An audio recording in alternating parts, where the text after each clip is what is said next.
Testing. Hello?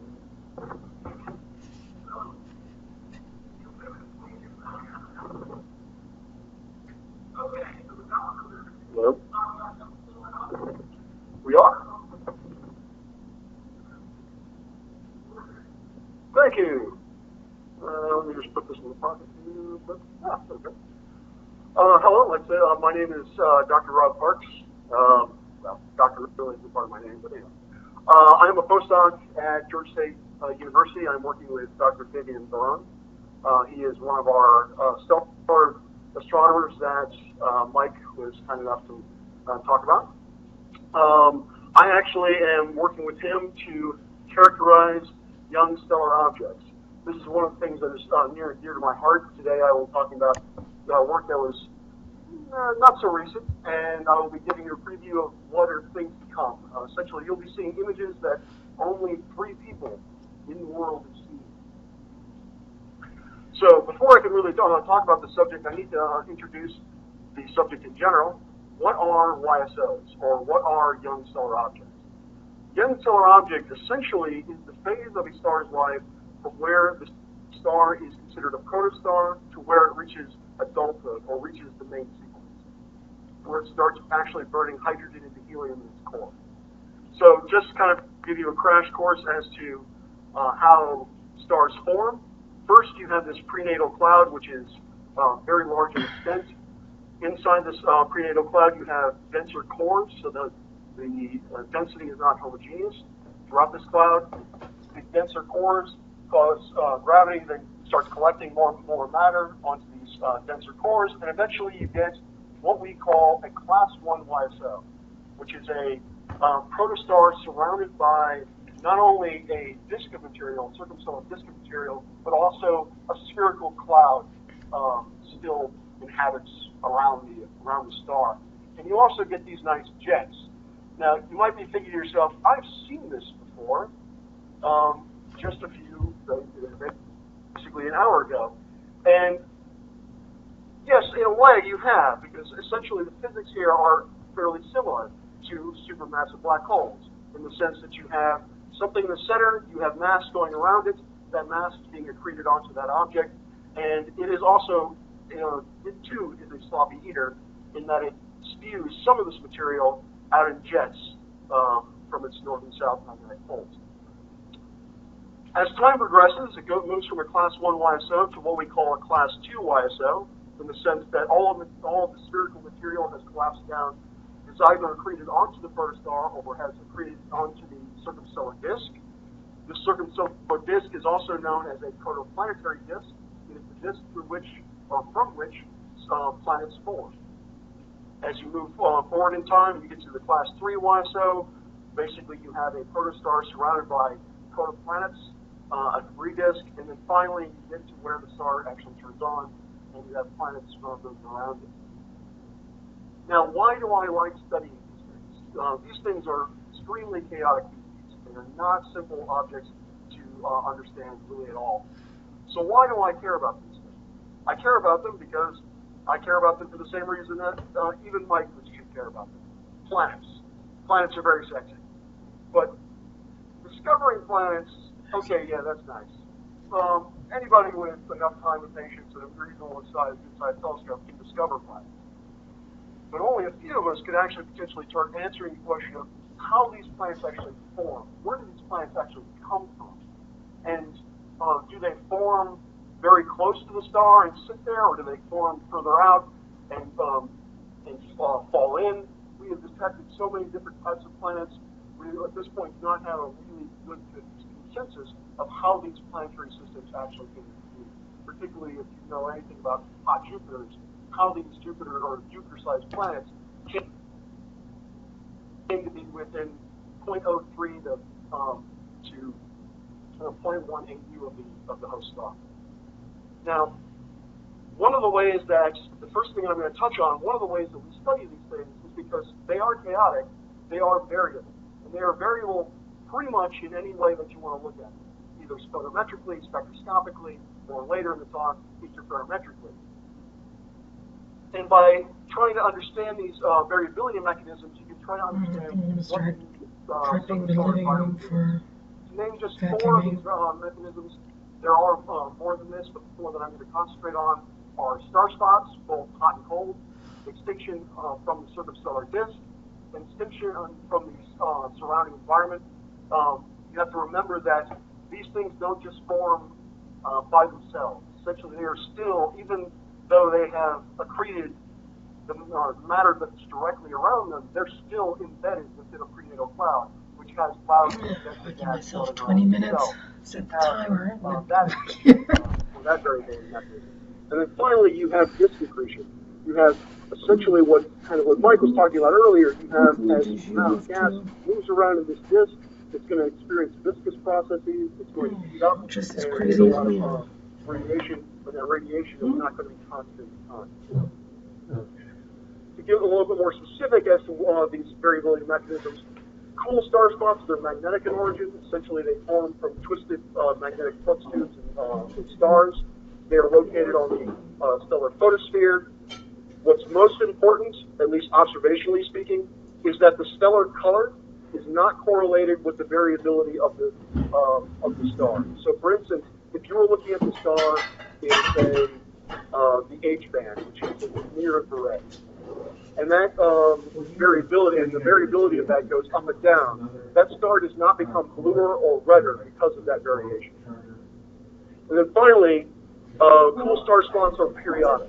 If you look at these stars over a long enough time scale, you'll notice that the periodicity or the variability is actually periodic on time scales of about 2 weeks or less. There are exceptions, but for the most part, it's 2 weeks or less.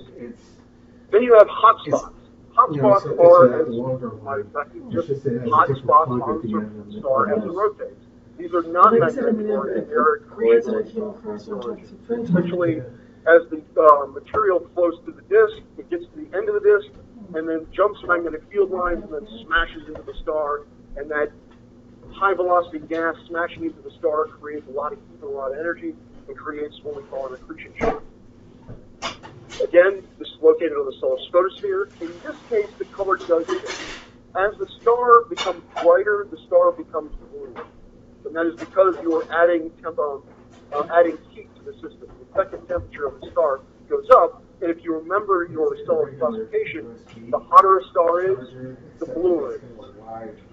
And again, because we're still dealing with a fastly rotating star, this is also periodic, with periods of less than about 2 weeks. Give you a physical or an observational example of what I'm talking about. What we have here are light curves. And a light curve is simply looking at the brightness of an object over time. So on the y-axis, we have the apparent magnitude of the star, and on the x-axis, we have time. Actually, on this side, we have phase. So essentially, we have taken the time series, we have determined its periodicity, and we have folded that time series so that it makes pretty much a sinusoidal shape. What you can see here is this is evidence of a cool star spot. You can see variation in the K band, which is also in the near infrared, which is sinusoidal in shape. But if you look at the J minus H color and the H minus K color, these are constant. Essentially, you see no variation within the noise. This is an example of a hot star spot. You have a whole bunch of just gobbledygook. We have no idea what's going on there. And then finally, you have this coherent brightening of the star, which is periodic in nature. When you look at the colors, down is blue, up is red. You have the blue or the star becomes bluer in this case. The last two variability mechanisms I'll talk about are variable extinction. This can come from either the circumstellar environment, either the disk or the cloud, if we're talking about a class 1 object, the cloud in which it's embedded in, or intercloud material, basically dusty material which are not even associated with the system, or just happen to pass it by our line of sight. The location of this is typically within 1 AU, and the reason for that is just simply because of where we're observing. We're observing in the near infrared, so we're only sensitive to the light that is within 1 AU away from the star to the surface of the star. You actually have to look into the mid-IR and the far IR in order to sample more of the disk. In this case, the star becomes redder as it dips. This can become, this sort of extinction, it can be either periodic or aperiodic. If you have a long enough time series and the cloud which is causing the extinction is close enough to the star, you can actually catch it to be periodic. It will actually come into view more than one time within the scope of your observations. And in the observations that I'll be showing you, the periods are typically less than 250 days. This was just simply set by the amount of data that I had. Or it could be aperiodic. It could be aperiodic for two reasons. One, it could be that the thing that is causing the extinction event is a one-time thing. It's a glob in the disk that disappears once it passes by the star, between the line of sight between the star and us. Or it could be sufficiently far out in the disk that I don't have enough data to actually see it orbit around. These disks undergo what we call Keplerian rotation. Very much similar to the planets in the solar system. The planets that are closely to the sun go around the sun very rapidly. Planets that go around, like, for instance, Pluto. Since its discovery, Pluto has yet to make one complete orbit in its because it is moving so slowly in its orbit. The orbit is so large, I should say. So that's the other reason why it could be aperiodic, is that I just haven't seen the same cloud pass in front of it. You also have variable mass extinction. Essentially, these disks are not homogeneous. They're very clumpy. And this clumpiness changes the amount of friction this dust actually encounters as it goes through, which changes the amount of heating that occurs within the disk. And you have sort of the same constraints in that we're only sensitive to within 1 AU. These typically are aperiodic just by their own nature, because they tend to be, they don't tend to last very long. The heating, the clumpiness that causes this heating doesn't last overly long in terms of the orbits. In this case, what differentiates this from this is that the star becomes bluer as it dims.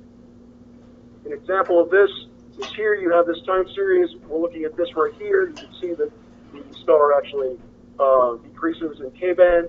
And again, red is up, blue is down. This becomes slightly redder. You can see this even more so in the H-K color.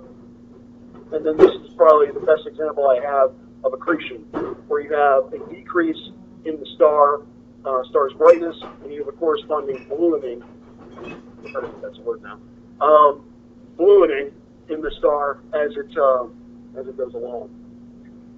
Rho-Ophiuchus is the molecular cloud that I chose in order to basically study these YSOs in this manner. Actually, use photometry. And I'm going to step aside a little moment to give my own sort of commercial. One of the problems that astronomy is coming up against is the sheer amount of data that we have to deal with. To give you an example, we just recently put up a solar telescope with the acronym SPO. That thing puts out 1 terabyte worth of data a day. That is so much data that we as astronomers, and particularly we as not me anymore, but grad students do not have the lifespan to study that much data. There's tons of archival data out there to be utilized that is really just sitting there because no one has the time to look for it, and that's where I came along. One of the things that all of the data that I looked at is archival. Essentially, we have this survey called 2MASS, which is the 2-micron all-sky survey.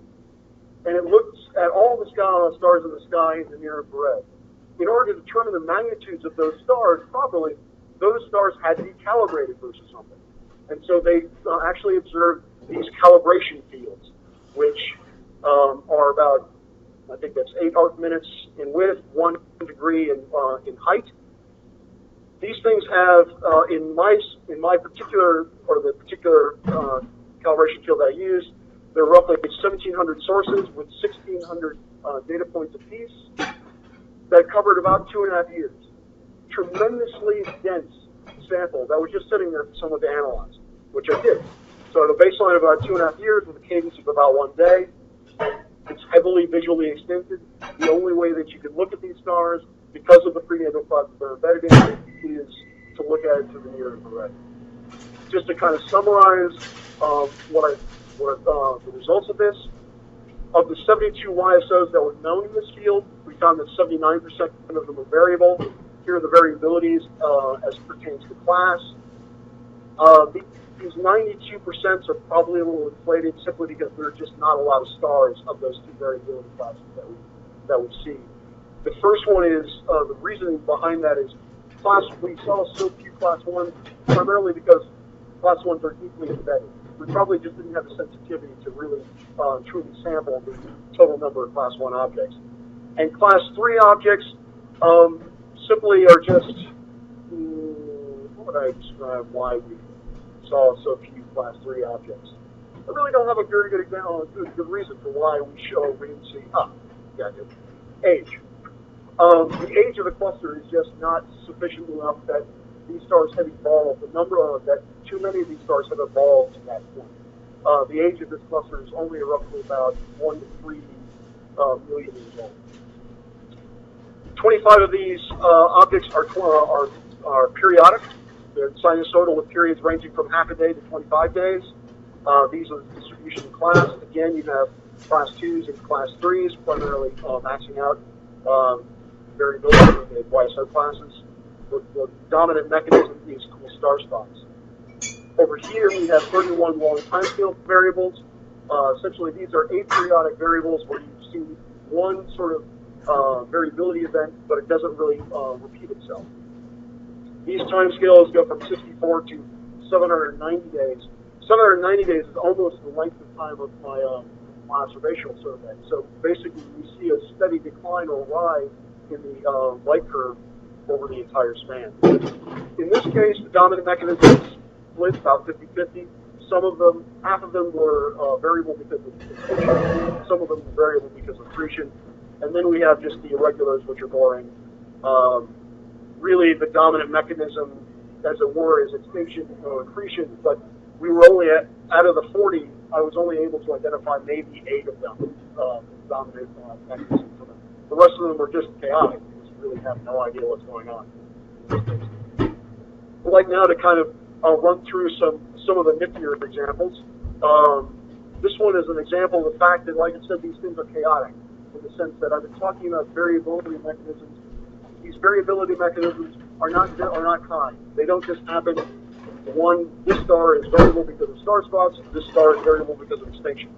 These mechanisms occur concurrently in many cases. In this case, you can see this extinction event, which lasts about 349 days. If you don't look at this this chunk of data and only analyze this chunk of data over here, you find out that it's actually periodic with a period of about 9 days. So this is probably something that's going on in the disk. This is probably due to star spots on the surface of the star. One of the more interesting objects is this one. We see periodicity within the star on 2 very different periods, but these periods are only separated by 4 hours. So what this is saying is that we see variability of stars the spots on the star as it rotates, and then essentially we see a clump of material at the very edge of the disk that is very close to the star but not on it, that is rotating on this inner disk. What's provocative about this is that we talk about the idea of hot Jupiters. Hot Jupiters form at roughly this distance, or at least exist at roughly this distance, but are not thought to form there. So while we're not looking at a proto-hot Jupiter, we are looking at something that is driven by a proto-hot Jupiter. So it will be very interesting to see how theorists explain that particular system. And then finally, I like this system simply because of the magnitude of it, literally. You have a very chaotic system that's moving along. If you look closely enough, you can actually see this 19-day period. But on top of that, you have this huge dip, which only lasts for about 47 days. And the only reason I could say 47 days is because of just observational gaps in the data. It could last longer. Both of these are on the order of magnitudes. This dip corresponds to a sudden drop in luminosity of about 250%.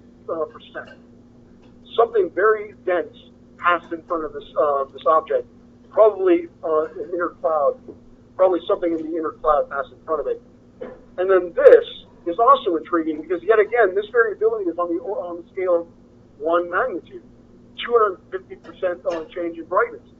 Star spots can't explain it. Variability, it's colorless. It's not an extinction event.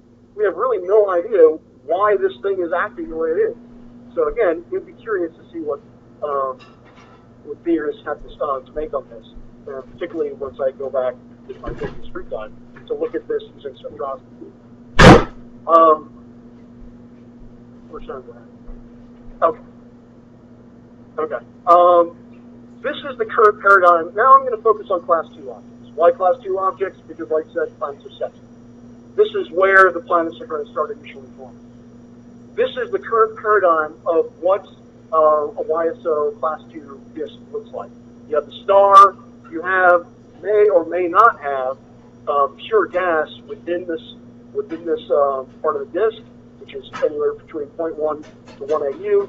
You have this puffed up inner ring, and then you have this flared disk that comes that around it. And you can see the near infrared really only samples from roughly the sun's surface to about right after this puffed up inner ring, to where the disk really starts puffing out. We really need to go out to further wavelengths in order to see the further out parts of the disk. But in my opinion, the more interesting stuff happens close in. You're not, you might find planets. There have been directly imaged planets out in this regime, but really you're not going to find Earth yet. You're definitely not going to find any. You're going to find your Plutos, your Trans-Newtonian objects, that sort of thing. You're certainly not going to find anything that's going to have aliens on it. Yes, I said that. I look for it. I'm waiting for aliens to show up. Can we actually image these things? Can we actually image YSOs? Kind of. Prior to what I'm about to show you, the best images that we've had so far are these taken by Hubble. And the only reason we're able to see them is because we're seeing them edge on. You can see this dust lane that happens here. And again, these look very much like supermassive black holes because, well, this physics is fairly similar. If we were not being able to look at them or edge on and have this dust obscure the disk, they would be way too bright for us to actually image the disk. The contrast between the star and the disk is just too bright for us to see any detail. So this is on this is on spatial scales of about 500 AU. The only thing we can really gain from these is that this idea of a flared disk does seem to pan out. These disks do appear to be flaring. However, if we use a technique known as interferometry, or interferometric imaging, we can get the spatial scales of about 1 AU. Where you get the spatial scales of about the Earth's rays around the sun. The way we do this is we take 4 or more telescopes. The data that I'm going to be showing you utilizes the VLTI, which is actually one of our rivals, Chara, friendly rival, but rival nonetheless. This is a group 4 telescopes located in Chile. They actually blasted the top off this mountain in order to put that there. That's why it's so flat. They dynamited the mountain top, which I love Chileans. They're very good astronomers. What interferometry does is it takes, in a fairly sophisticated way, it takes the light from these 4 telescopes and combines them such that the resolution that you get out of it equals the distance from these telescopes. So resolution is normally limited by the size of the aperture of the telescope. With interferometry, you can bypass that and actually get resolutions that are the size of the separations of telescopes. So we're talking on the order of hundreds of meters. That's just how we get down to spatial scales of about 1 AU. One of the open questions that we have, this is a model image taken with older, less sophisticated arrays. One of the open questions that we have is this inner region, which I show here, is this inner region really empty? Or is this gas actually emitting something? Right now, between these two models, and these two models are MWC 275. In this case, the star has not been modeled in. We're just looking at the contribution to the dust in the disk. You can see that it's either a ring that's fully evacuated or there is something inside. We don't really know. The data really doesn't. The data is not sufficient in order for us to differentiate between the two, until possibly now. This is VLTI data. These are images that only 3 people have seen so far. These are actual images. These are direct images of YSO disks with spatial scales of about 1 AU. The star itself has been essentially modeled out. So all you're seeing is the disk. And for the most part, what we're seeing, and I don't really know what's going on here, but this is all very preliminary. What we see is that for the most part, yes, the inner part of the region, that gas is in fact emitting IR radiation, which is not expected. Except for this guy. This guy probably actually does have an inner hole. The gas has been evacuated. So it then leads to the question of, granted this is only 5 inches, possibly 6. It begs the question, is this evacuation process is it evolutionary? Essentially, do younger disks have a filled-in hole, and then as they get older, the stellar wind, stellar radiation blows this gas out due to radiation pressure, or do certain disks just form with holes and others don't? We really don't know. This is kind of like I said, the motivating questions that are surrounding this. I'm a little scared to show these, but I'm going to show them anyway. Not only do we have direct images of this, we also use fairly sophisticated modeling. These are the models. Now, they may not look the same, but there are some similarities. Just bear with me. Here, with ADR, you can see that the general orientation is about the same. You can see that it's elongated along this axis, northeast to southwest. Same thing with W275. And what's interesting, and the other ones are similar. Basically, the take-home point from this is that the models are agreeing at least to the general orientation and size of these bits to a certain extent. And what's interesting, though, is the models. This model predicts that there should be an inner hole within this star. This one does not. So I'm trying very hard to try to reconcile this. I'm hoping this does actually have an inner hole, because I think that would be much more provocative than just having one example. One, you can ignore it. Two, you can still ignore it, but it's harder to ignore. And so, yeah, that's where I'll leave you right now. That's the current state of affairs with YSO knowledge, basically YSO energy, trying to characterize what he's doing. So, there you go.